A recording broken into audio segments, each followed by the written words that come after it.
Comece o dia bem informado com a equipe de jornalismo da Verde Vale FM. No ar, Jornal Verde Vale. 6h36. Olá, muito bom dia para você. Estamos começando pela Verde Vale FM, uma emissora do Sistema Verde Vale de Comunicação, mais uma edição do Jornal Verde Vale. Hoje é quarta-feira, 3 de abril do ano de 2024. Comigo na bancada, Daliana Oliveira. Muito bom dia. Muito bom dia para você, Wesley. Bom dia para você também que acompanha a programação aqui na Rádio Número 1 da região. Sejam bem-vindos à nossa programação. Começando mais uma edição do Jornal Verde Vale, agora 6h33. Você confere os destaques das últimas 24 horas. Jornal Verde Vale. Sem receitas, ministra Simone Tebet admite rediscutir meta do déficit zero já em 2024. O governo de Goiás convoca mais 315 professores para a rede estadual de educação. Vacinação contra HPV agora será em dose única no Brasil. Goianos devem ficar atentos às datas de pagamento do IPVA e licenciamento. A autorização para a doação de órgãos pode ser feita agora pela internet. Pesquisa: 9 em cada 10 brasileiros já acreditaram em fake news. Estado publica edital com vagas temporárias para a Diretoria-Geral da Polícia Penal. Goiás atinge a maior redução de analfabetismo do país. Os detalhes destas e outras notícias você vai conferir a partir de agora, aqui no Jornal Verde Vale. A notícia em primeira mão. Jornal Verde Vale. Jornal Verde Vale. Verde Vale. Notícias do Brasil. 6h34. Uma ótima manhã de quarta-feira para você que a partir de agora passa a sintonizar mais uma edição do Jornal Verde Vale. Seja bem-vindo, seja bem-vinda. Olha, a ministra do Planejamento e Orçamento, Simone Tebet, disse nesta terça-feira que está na mesa uma rediscussão da meta fiscal para os anos de 2024 e 2025.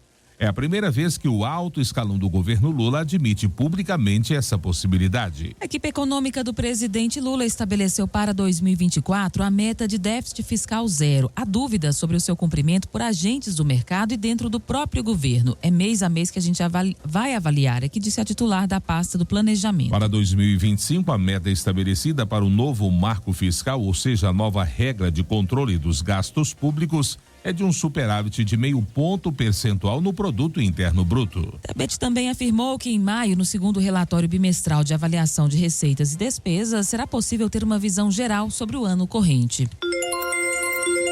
E o presidente do Senado, Rodrigo Pacheco, afirmou nesta terça-feira que a decisão dele de deixar caducar em trechos de uma medida provisória enviada pelo governo não abala a relação com o Palácio do Planalto.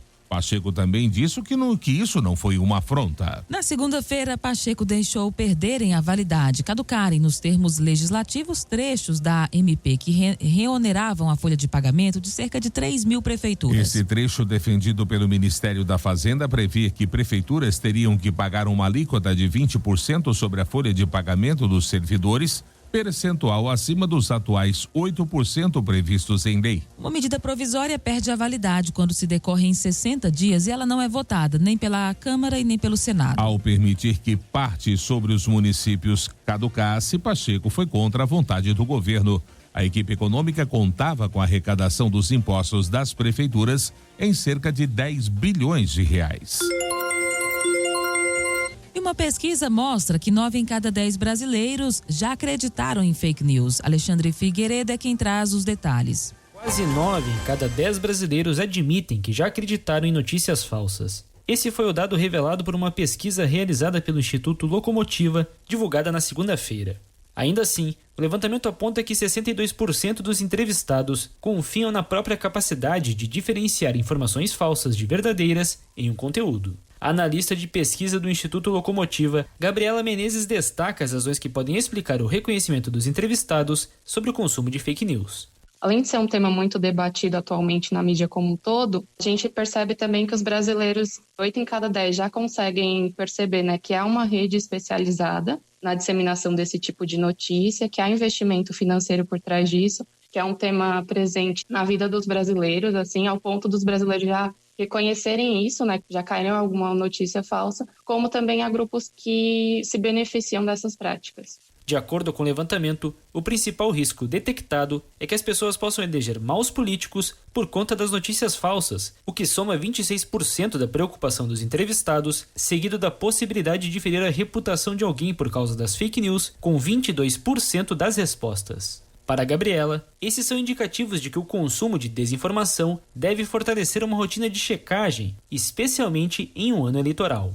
Ponto importante também é esse crescimento, né, e a disseminação desses canais de verificação que tendem a se tornar cada vez mais comuns no dia a dia dos brasileiros. Mas o que a gente percebe também é que os brasileiros falam que sabem reconhecer, mas na prática muitas vezes acaba sendo difícil, né, fazer essa checagem constante. Por isso a importância de que os canais de comunicação também façam essa checagem previamente. A tendência é que os brasileiros também passem a incorporar mais essas práticas no seu dia a dia. O Instituto aplicou um questionário online em 1.032 pessoas com 18 anos ou mais de idade entre os dias 15 e 20 de fevereiro. Agência Rádio Web. Produção e reportagem, Alexandre Figueiredo. Jornal Verde Vale. Notícias de Goiás. 6h38 e o Conselho Nacional de Justiça, o CNJ, vai julgar reclamação disciplinar protocolada contra o juiz substituto em 2º grau do Tribunal de Justiça de Goiás, Hamilton Gomes Carneiro. A agropecuarista Elza Jacinto Quirino, representada pelo advogado João Ribeiro da Silva Neto, acusou o magistrado de beneficiar 2 advogados que seriam amigos dele, incluindo o irmão de Elza, em ações que envolvem o inventário milionário de Ignez Jacinto Quirino e Mário Quirino da Silveira. Na reclamação disciplinar protocolada no CNJ em 21 de março deste ano, Elza aponta que o irmão e o advogado dele, Leandro Almeida de Santana, são amigos íntimos e de longa data de Carneiro, juiz que decidiu favoravelmente aos dois em 3 ações envolvendo o espólio do casal do agro. Como prova, a agropecuarista apresentou o currículo dos 3, segundo os quais eles publicarão juntos trabalhos em congressos de direito. E o vereador Lucas Quitão, após um período de desentendimentos e busca por espaço dentro do PSD, oficializou a sua saída do partido e encaminhou a sua filiação à União Brasil, liderado pelo governador Ronaldo Caiado. A decisão foi tomada nesta terça-feira e confirmada pelo portal Mais Goiás. Pela nova sigla, o parlamentar vai tentar o seu 3º mandato na Câmara Municipal.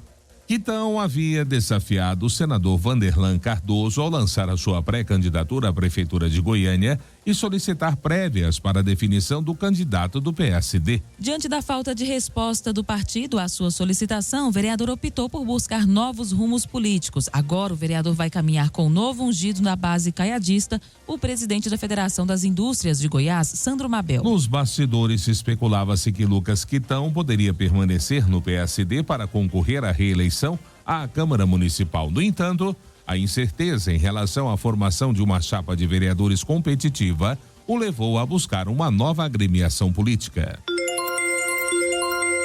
E o Estado publica edital com vagas temporárias para a Diretoria-Geral de Polícia Penal. Os detalhes desse certame você confere com Maria Paula. A Secretaria de Administração publicou o edital de processo seletivo simplificado com o objetivo de selecionar 75 profissionais para vagas temporárias. São cargos de médico psiquiatra, psicólogo, assistente social e terapeuta ocupacional para atendimento na Diretoria-Geral de Polícia Penal. As inscrições começam no dia 2 de abril e seguem até o dia 15 do mesmo mês, exclusivamente pelo site seleção.go.gov.br. O valor da taxa para participar do processo seletivo será de R$ 55 para a função de médico psiquiatra e R$ 40 para as demais funções. O processo ocorrerá em 2 etapas, análise curricular e entrevista, ambas de caráter classificatório e eliminatório. Os profissionais selecionados serão lotados na Diretoria-Geral de Polícia Penal e a duração do contrato é de 3 anos, havendo possibilidade de ser prorrogado por mais 2 anos. De Goiânia, Maria Paula, da Agência Cora de Notícias.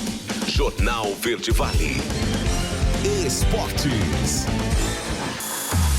6h41 e o Flamengo perdeu uma grande chance de iniciar a sua campanha na Libertadores com vitória. Já no segundo tempo, Arrascaeta sofreu pênalti e Vasquez foi expulso pela falta. Pedro cobrou e abriu o placar aos 18 minutos. Mas o time não aproveitou a vantagem de um jogador a mais. O Milionários cresceu no jogo e empatou com o Ruiz aos 34, depois de boa jogada de Rivaldo, que aproveitou falha de Pulgar, fechando o placar em 1-1 no El Campín, em Bogotá. O Flamengo agora volta a jogar pela Libertadores na próxima quarta-feira contra o Palestino, no Maracanã. Antes disso, no mesmo estádio, o time decide o título do Campeonato Carioca no domingo às 17 horas, contra o Nova Iguaçu, com a vantagem de ter vencido o jogo de ida por 3-0.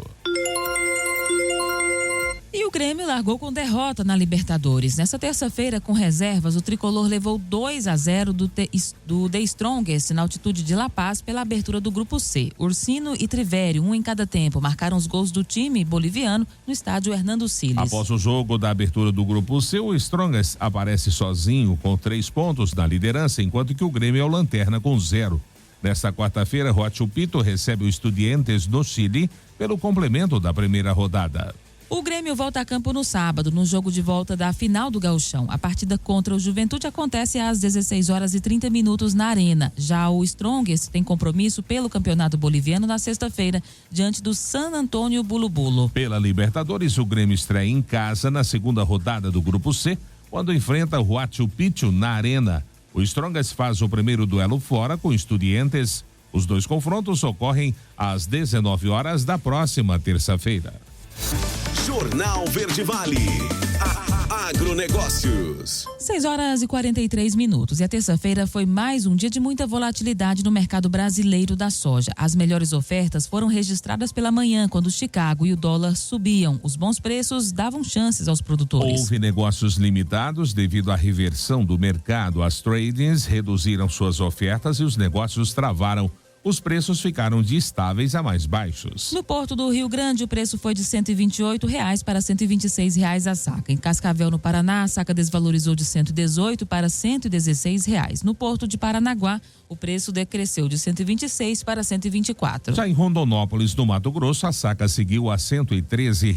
Em Dourados, Mato Grosso do Sul, o preço estabilizou em R$ 111 a saca. Em Rio Verde, aqui em Goiás, a saca caiu de 111 para 110 reais. Os contratos futuros da soja negociados na Bolsa de Mercadorias de Chicago fecharam a terça-feira com preços mais baixos. O dia foi de volatilidade, mas ao final da sessão predominou o impacto negativo do cenário fundamental sobre as cotações. A sinalização inicial é de que os produtores americanos cultivarão mais soja e menos milho, indicando aumento na oferta americana. Esse sentimento adicionou pressão sobre as cotações desde a divulgação de números de intenção do plantio de Departamento de Agricultura dos Estados Unidos na quinta-feira. O mercado já vem recuando diante da entrada da safra sul-americana de bom tamanho e do deslocamento da demanda chinesa. A notícia em primeira mão. Jornal Verde Vale. Jornal Verde Vale. Verde Vale. Notícias do Brasil. 6h58 agora, já de volta com o segundo bloco do Jornal Verde Vale.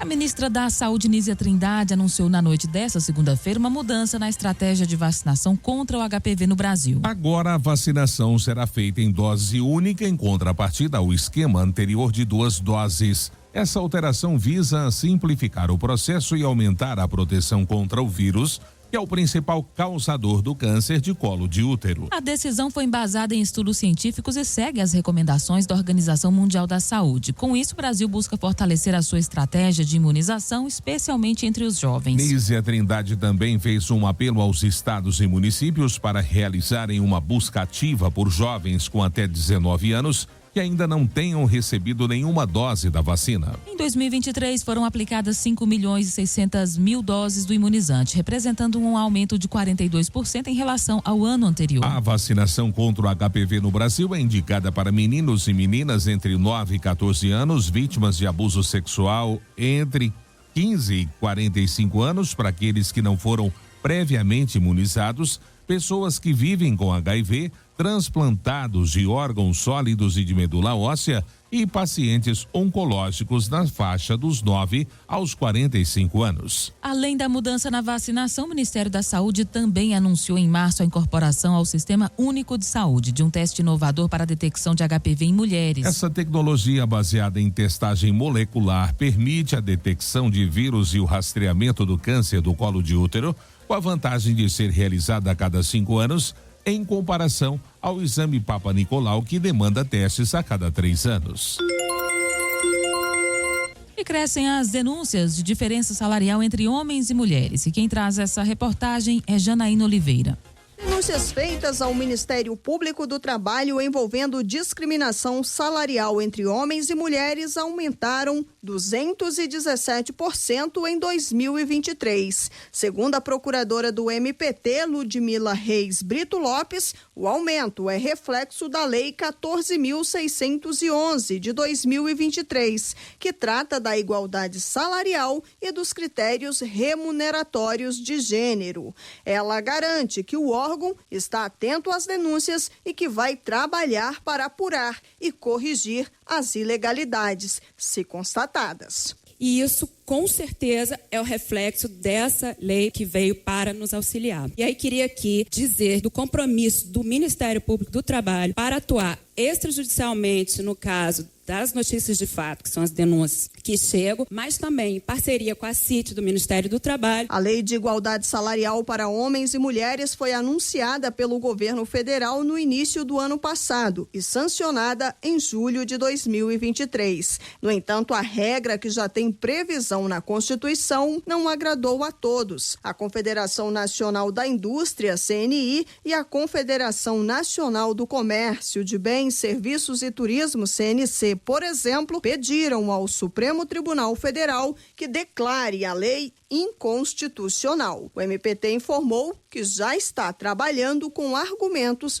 para impedir que isso aconteça. Em relação a isso, o Ministério Público do Trabalho fez uma nota técnica, encaminhou para o Procurador-Geral do Trabalho, para que, por sua vez, encaminhe ao Procurador-Geral da República para que coloque nossos argumentos de defesa da constitucionalidade dessa lei. Um dos pontos questionados pela CNC e CNI é o que determina a divulgação de relatórios de transparência salarial, explicando os critérios para os pagamentos. As confederações alegam que há risco de divulgação de dados individualizados, o que violaria o direito à privacidade. E enquanto o STF não julga a ação, o primeiro relatório foi divulgado no final de março, o qual mostrou que as mulheres ganham em média 19,4% a menos que os homens. O MPT pede que os trabalhadores continuem denunciando essa ilegalidade. Para isso, basta acessar o site mpt.mp.br. Agência Rádio Web, produção e reportagem, Janaína Oliveira. Jornal Verde Vale. Notícias de Goiás. 7h03 agora. E o governo de Goiás anunciou nesta terça-feira a convocação de mais 315 aprovados em concurso público para o cargo de professor P3 da Rede Estadual de Educação. Essa medida faz parte de uma série de chamamentos anteriores e visa fortalecer o quadro de profissionais da educação no estado. Para garantir rapidez e eficiência, a posse dos novos docentes será realizada de forma virtual através do Sistema Eletrônico de Informações. Os candidatos convocados devem realizar o pré-cadastro no SEI até o dia 5 de abril, enviando documentos necessários para o e-mail posse@goias.gov.br. A partir do dia 8 de abril, será necessário apresentar a documentação de forma eletrônica. Nesse processo, professores devem anexar documentos como declaração para investidura em cargo público, CPF, RG, comprovante de endereço, título eleitoral, diploma de curso superior, entre outros, conforme especificado no edital. A previsão é que as nomeações sejam oficializadas até o dia 3 de maio, com a posse programada para começar a partir de 8 de maio, seguida de um curso de formação. E o governo de Goiás anunciou datas de pagamento do Imposto sobre a Propriedade de Veículos Automotores, o IPVA, e o licenciamento anual, exigindo a atenção de proprietários de veículos no estado. O vencimento dos tributos está diretamente ligado ao número final da placa do automóvel, com prazos variados ao longo do mês. Para aqueles que optaram pelo parcelamento, a quarta parcela estará vencendo a partir da próxima segunda-feira. E é importante ressaltar que o parcelamento é dividido em 10 vezes e teve início em janeiro, com término previsto para setembro ou outubro, dependendo do final da placa do veículo. Para os motoristas que preferem quitar o débito de uma só vez, o governo disponibilizou a opção do pagamento único. As datas para essa modalidade variam de 9 de setembro a 16 de outubro, de acordo também com o final da placa. O estado de Goiás atingiu a maior redução de analfabetismo do país. Os detalhes é com Marcelo Tavares. Os dados da Pesquisa Nacional por Amostra de Domicílios do IBGE mostram que o estado de Goiás apresentou a maior redução no país na taxa de analfabetismo entre as pessoas de 15 anos ou mais nos últimos 8 anos. O índice goiano de 2016 a 2023 saiu de 5,9% para 4%, valor que representa 32,2% de diminuição relativa.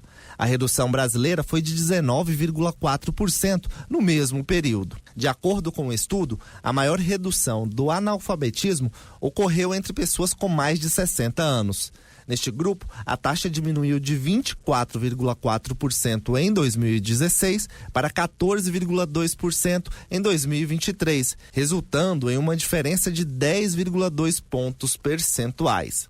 Outro destaque foi a taxa de analfabetismo entre pessoas de cor preta ou parda, que apresentou redução de 34,3%. Enquanto isso, a redução entre as pessoas de cor branca foi de 24,4%. Quanto ao gênero, foi observado queda semelhante com redução de 32,3% entre os homens e 32,1% entre as mulheres. Os resultados mostram a efetividade do trabalho do programa Goiás Social por meio de suas iniciativas em buscar dar autonomia às pessoas em vulnerabilidade por meio da educação.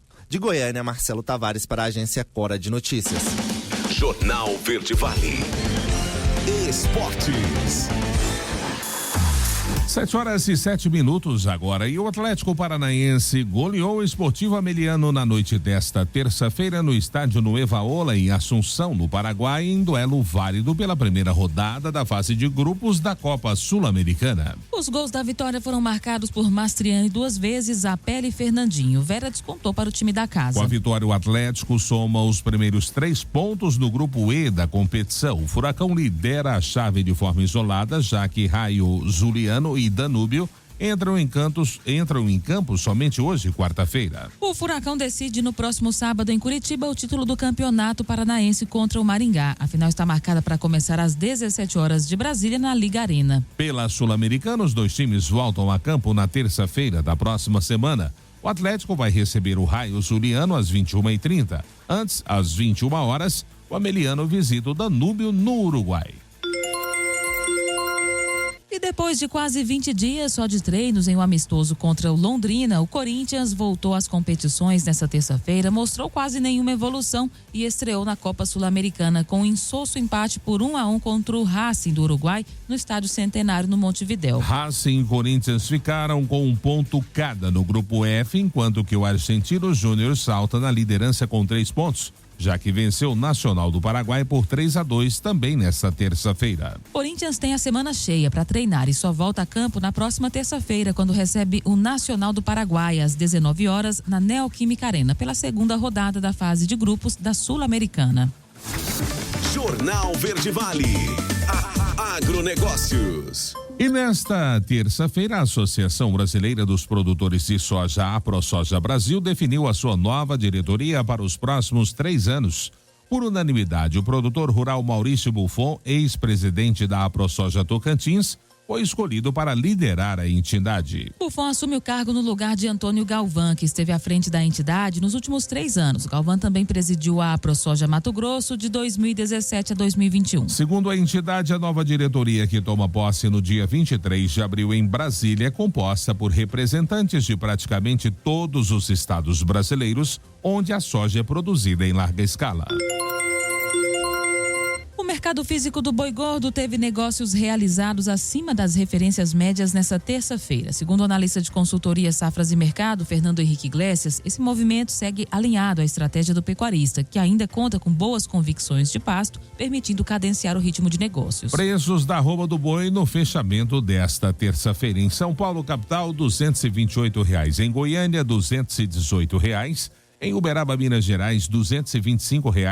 Já em Dourados, Mato Grosso do Sul, ela foi comercializada a R$ 220. E em Cuiabá, no Mato Grosso, R$207. O mercado atacadista voltou a apresentar alta para o preço da carne bovina. Conforme Iglesias, as boas vendas da carne no atacado às vésperas do feriado de Páscoa foram importantes para dar o impulso inicial desse movimento. Jornal Verde Vale. Verde Vale. Notícias do Brasil. 7h10 e após um mês e meio apurando as circunstâncias da fuga de 2 detentos da Penitenciária Federal em Mossoró, a Corregedoria Geral da Secretaria Nacional de Políticas Penais do Ministério da Justiça e Segurança Pública informou não ter encontrado qualquer indício de corrupção. Segundo o Ministério, em seu relatório sobre a responsabilidade de servidores da penitenciária, a Corregedora-Geral Marlene Rosa aponta indícios de falhas nos procedimentos carcerários de segurança, mas nenhuma evidência de que servidores tenham intencionalmente facilitado a fuga. Ainda de acordo com o Ministério, 3 processos administrativos disciplinares já foram instaurados para aprofundar as investigações sobre as falhas identificadas. 10 servidores são alvos desses procedimentos. Outros 17 servidores vão assinar termos de ajustamento de conduta, se comprometendo com uma série de medidas, como, por exemplo, passar por cursos de reciclagem e não voltarem a cometer as mesmas infrações. E o Brasil concentra 83% dos casos de dengue nas Américas. Essa triste constatação, quem nos traz em detalhes é Felipe Carvalho. A Organização Pan-Americana da Saúde, OPAS, alertou para o aumento de casos de dengue nas Américas. Até 26 de março deste ano, mais de 3,5 milhões de infecções e mais de 1.000 mortes foram relatadas na região.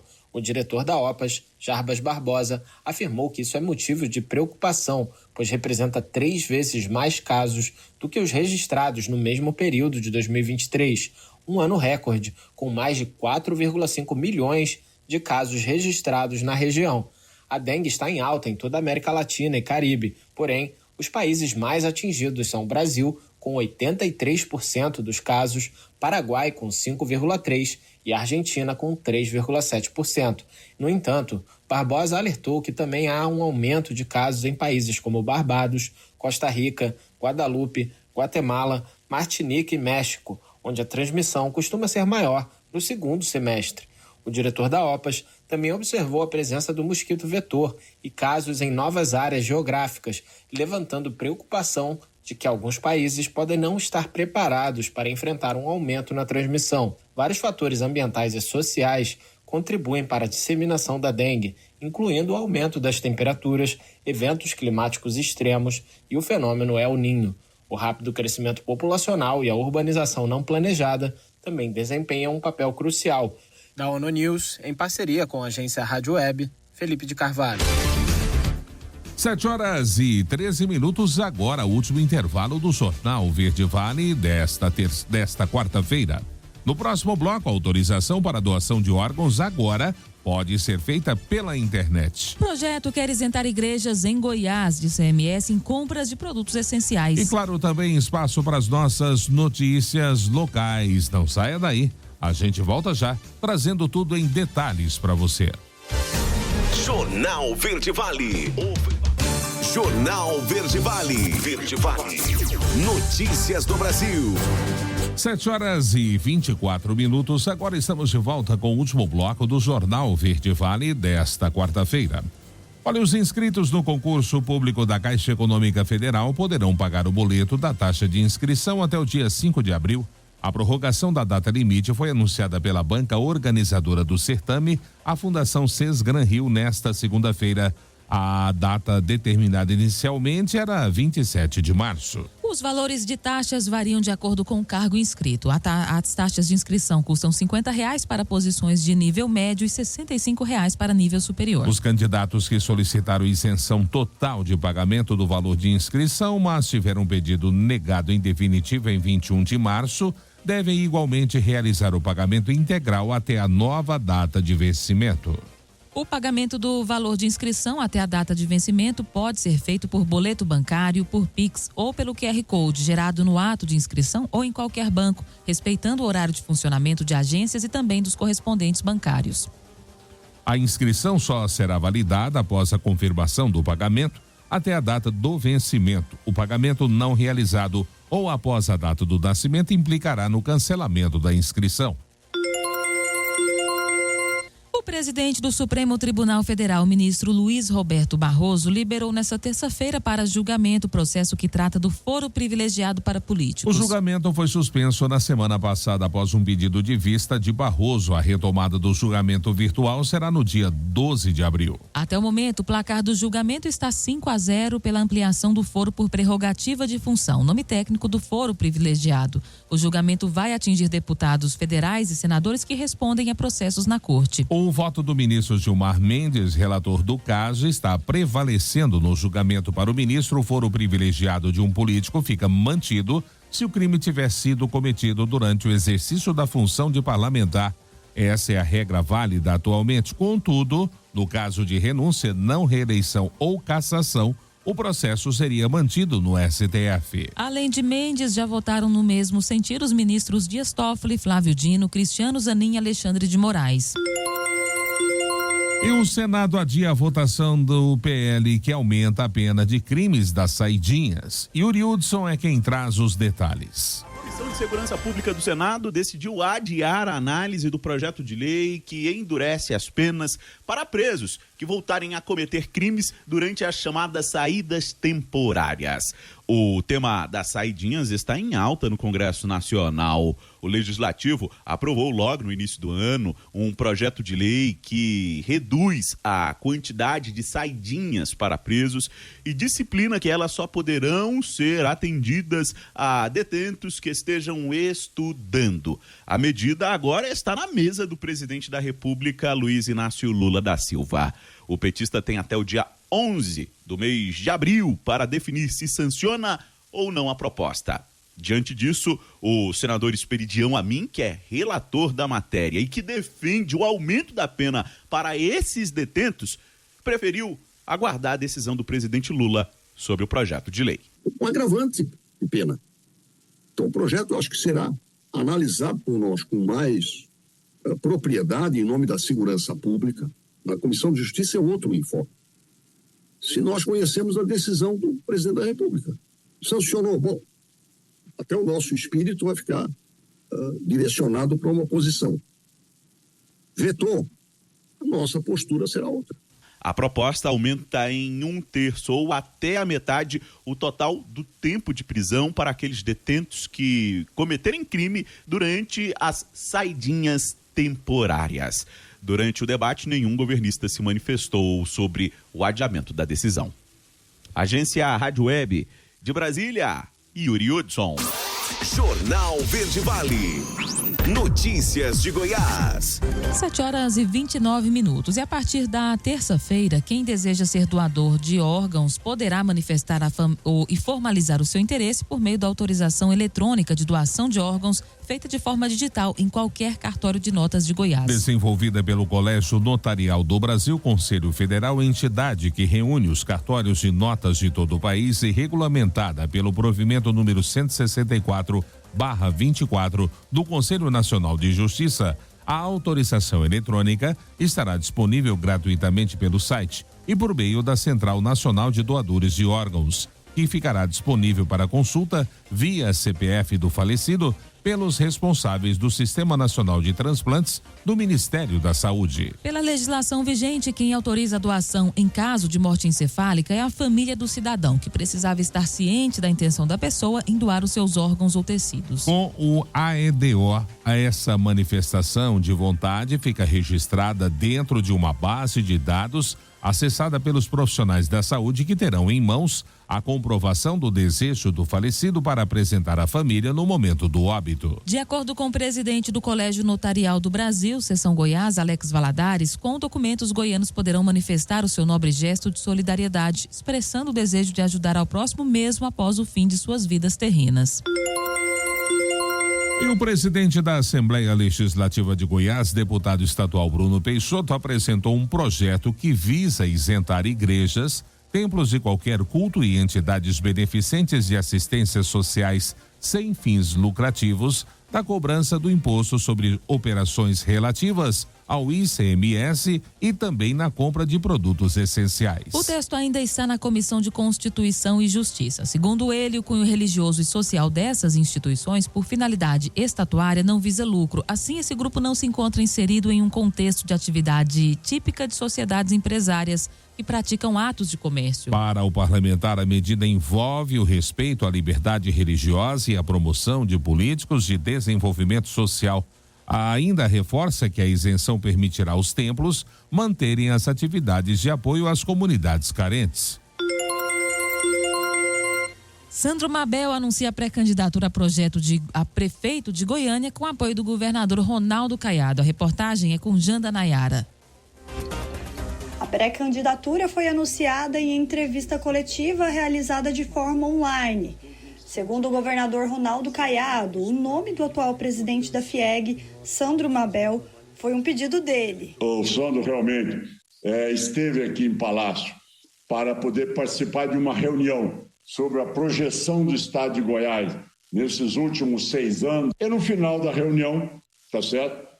Eu tomei a liberdade de pedir, Sandro, eu precisava de falar com você ali no gabinete. Eu peguei ele já desarmado e naquela hora eu disse a ele, olha, você tem que entender que a sua vida está indo bem, com a Carol, convive com seu pai, uma vida maravilhosa, presidindo a FIEG, mas agora Goiânia precisa do seu estilo político, da sua capacidade de gerenciar, de poder dar a Goiânia uma alavancada grande nesse sentimento aí que está muito latente no povo de Goiás. Mabel apareceu ao lado do pai, Nestor Escodro, e da mulher, Caroline de Freitas, e disse que apesar de ter falado que não voltaria para a política, não pôde negar o pedido de Caiado. O governador novamente reiterou as preocupações dele com relação a Goiânia, com a relação de colocarmos aqui um gestor em Goiânia, e eu, apesar de ter já saído e dito que não voltaria para a política, o governador disse para mim a importância de nós podermos fazer um trabalho em conjunto com Goiânia, a preocupação dele com Goiânia para o futuro também. Então, isso daí faz com que a responsabilidade chamou mais fundo, que nem diz o governador, depois de eu dizer uns 2, 3 não para ele falou aqui, seja responsável, rapaz, que é isso, Goiânia está aí, tem que ser... nós temos que ter responsabilidade disso daí. A escolha de Mabel, segundo Caiado, foi feita com base no perfil indicado por pesquisas qualitativas. Eu tenho muito respeito em relação à opinião pública e realmente eu fiz. É uma pessoa da minha total confiança, que já me acompanha há vários anos, tá certo? Que é uma profissional muito séria, que é a Valéria, e que realmente ela fez no decorrer do ano, no final do ano passado até agora, ela fez 3 qualitativas aqui na capital do estado e mostrava com muita tranquilidade para mim, mostrava com a certeza absoluta, olha, o povo de Goiânia não tem nenhum sentimento contra político, mas o povo de Goiânia deseja poder conciliar esses 2 fatores. Entenda, governador, já é a 3ª quali que nós estamos fazendo.